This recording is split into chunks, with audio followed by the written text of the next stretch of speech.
Hello everyone, here is our presentation topic, Strategic Change Plan Huawei Smartphone at the UK. Our group has 5 members which are shown here. Our presentation has 5 parts. I will be on duty of the first and the last part, introduction and conclusion. The second part, strategic audit, which will be on duty of Mr. Lee, and Ms. Sun will be on duty of the third part, strategic change options, and Mr. Chen will be on duty of the fourth part, action plan. Okay, now let's start it with the first part, introduction. We gather some information of Huawei company.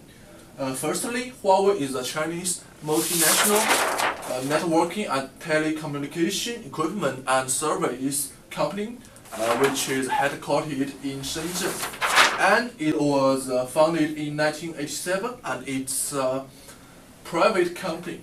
Secondly, Huawei is a leading global information and communication technology solution provider.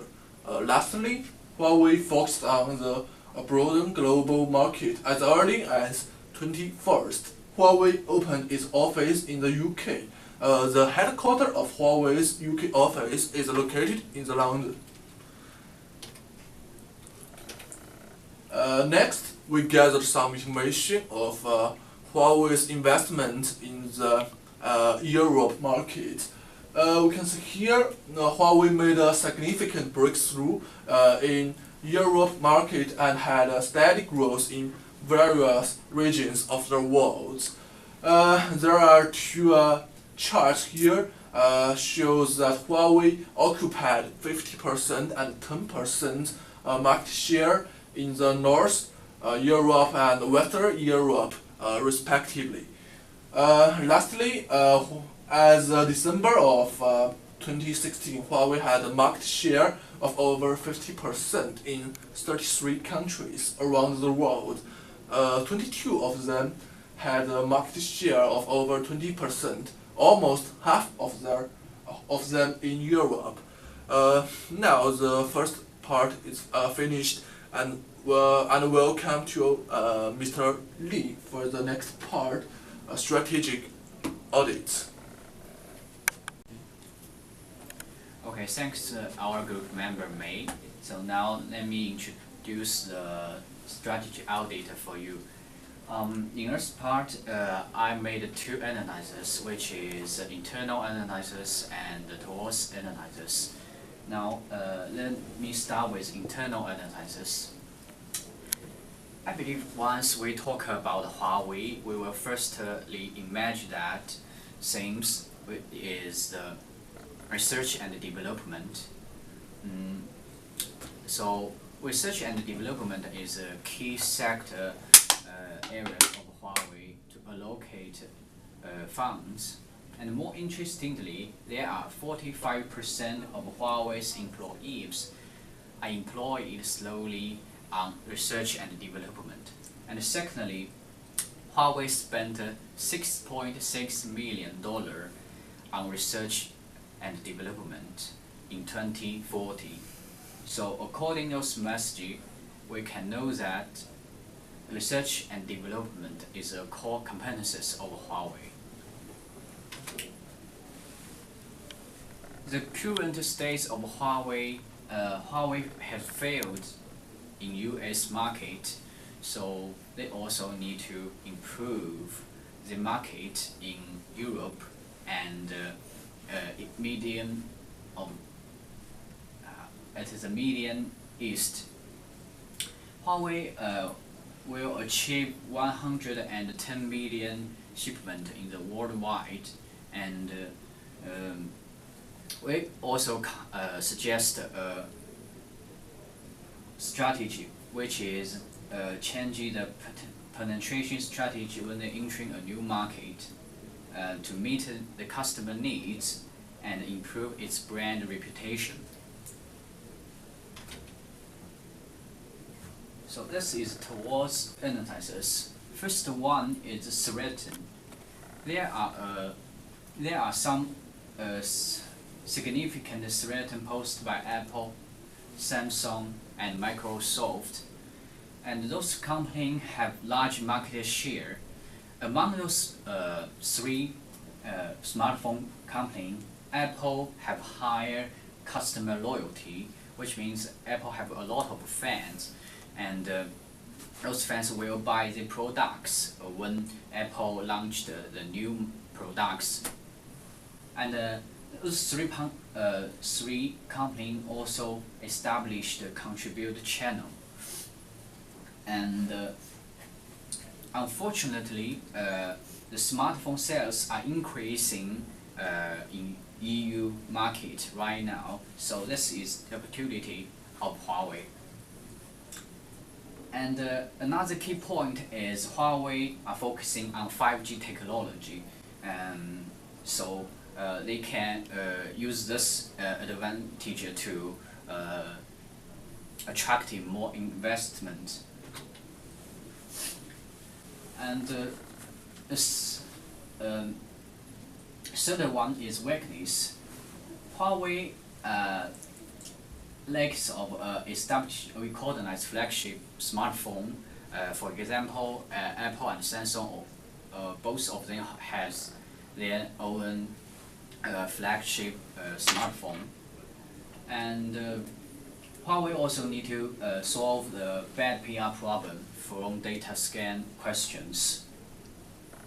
And Huawei also lack of experience within Eastern market and culture. I mean, Huawei need to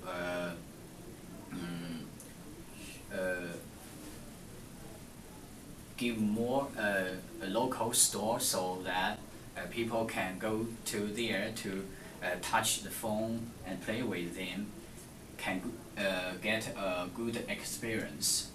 And the strength of Huawei is one of the world's largest telecommunication company, and they also get a lot of support from Chinese government. And Huawei also focusing on the high quality products and service with low prices. And that I mentioned before, the research development also is a main part of Huawei. So I finished that, and now let's give the floor to Ms. Sun. Thank you, my friends. Please follow me. Look at my part. It's about stated change options. In this part, I divided into three parts, including customer satisfaction, brand awareness, and cultural differences. The first, I would like to talk about customer satisfaction. Please look at this picture. This picture shows the attitude of customer to buy smartphone in the next 2 years. Besides on data from December 2016, the customer buy the smartphone. The top answer is about the smartphone brand. And the other picture shows the customer believe it is most important feature of the smartphone that comes from December 2016, the Europe smartphone market.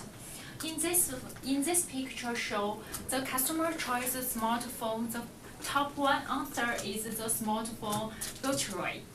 So basis before the analysis, the Huawei should improve their product and service based on the customer choice above.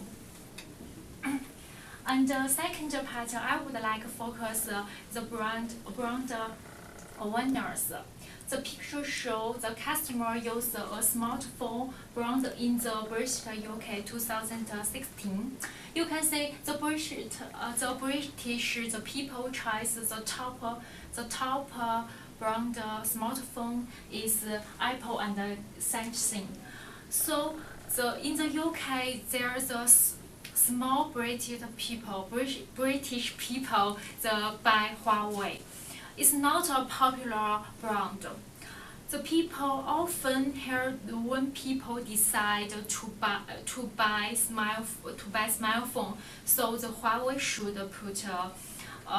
put a more effect to raise their brand awareness to attract British customers. And the final part is about cultural differences.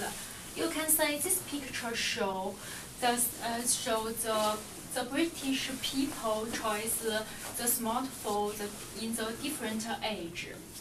So due to the different culture and the social background, the customers have a different need in the choice the smartphone. So this requires the Huawei's culture in the process of the market transition.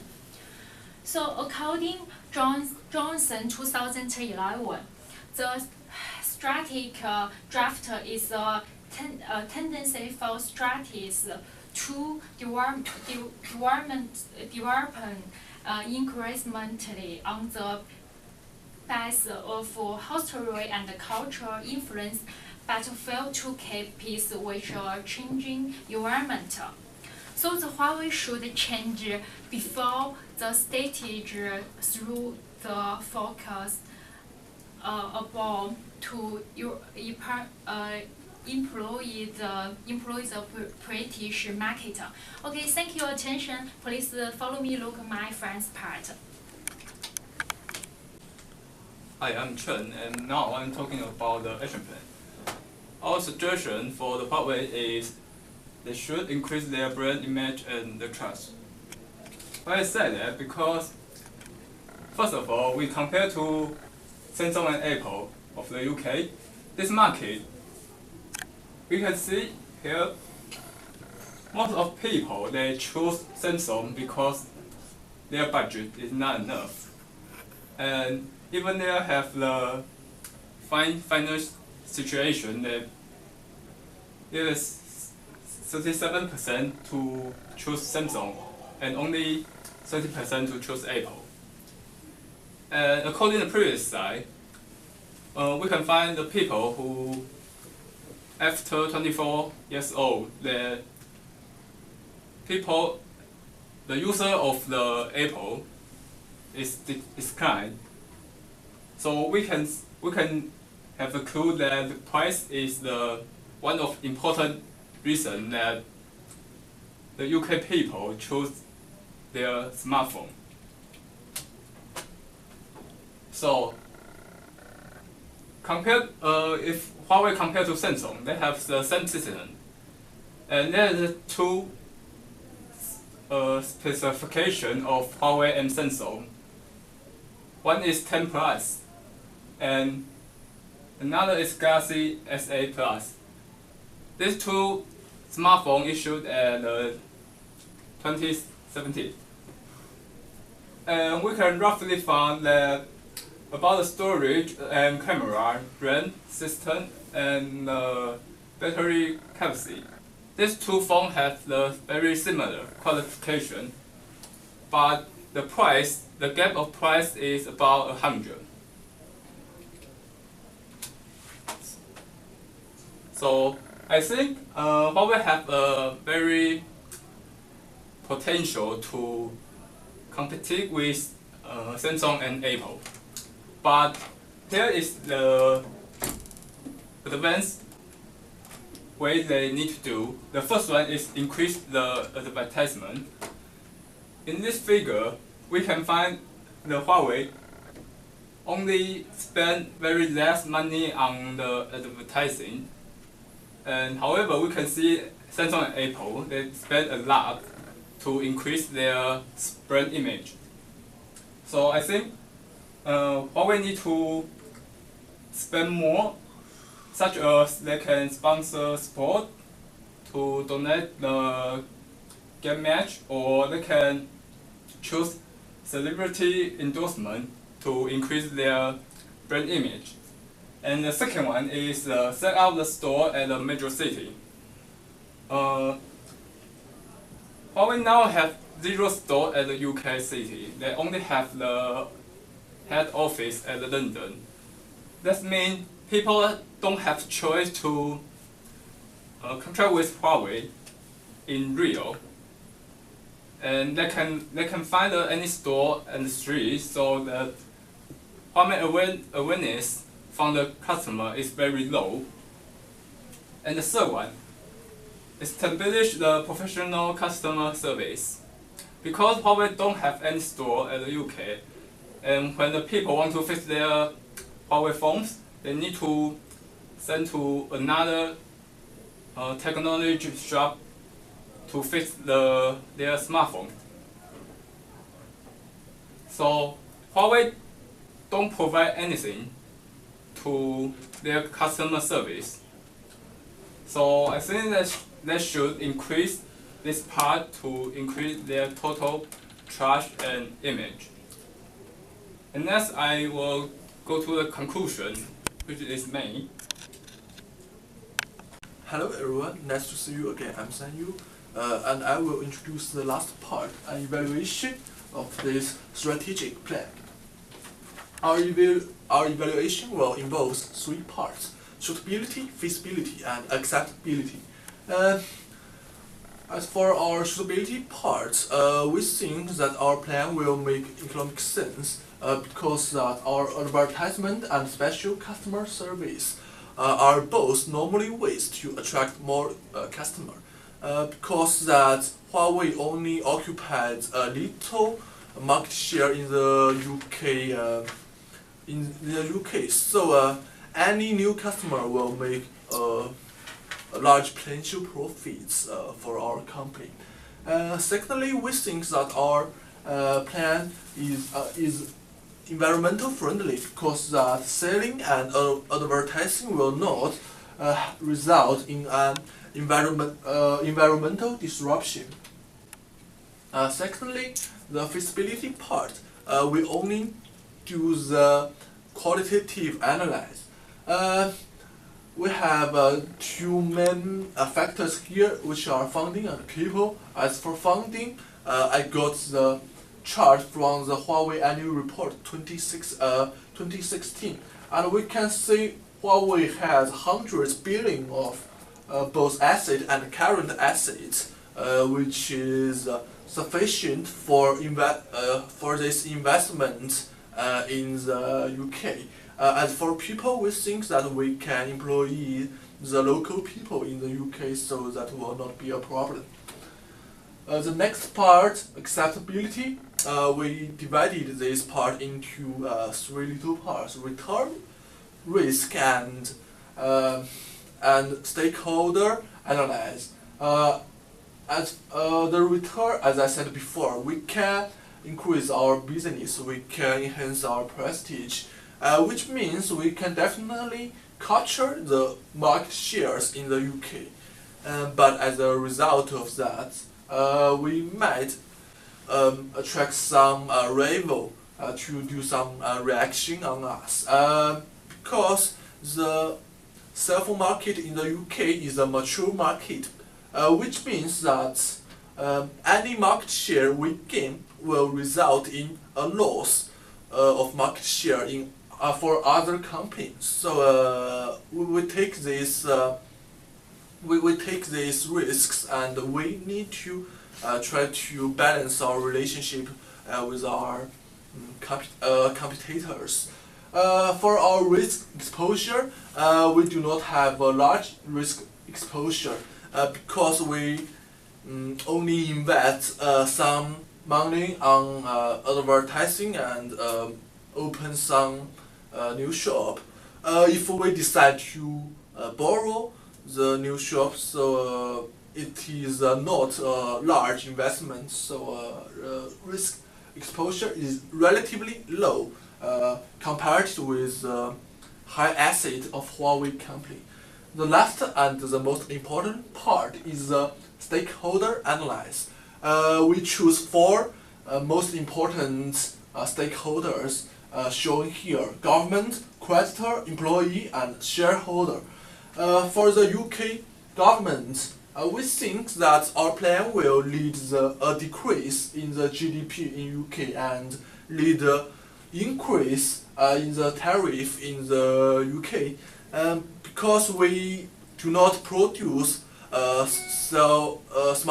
smartphone in the UK. So it's just like we get other companies market share here. So we decrease the UK's GDP, and because we need to import our smartphones outside UK, so that will increase the tariff in the UK. For our creditor, as I said before, we do not have a large risk exposure, so creditor do not have a large risk, and because Huawei has sufficient money to refund their liabilities, so we think that creditors will not disagree with our plan. For our employee, we open a new stores in the UK, so we employ the local people, and because Huawei has a strong willing to open the new market in the UK, so it will try its best to maintain the stores in the UK. So I think employee can trust they have stable work in the UK, which means employee will be satisfied.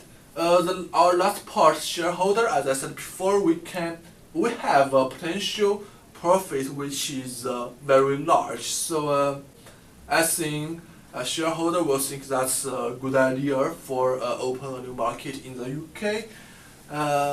Thank you all. That's all part for our presentation.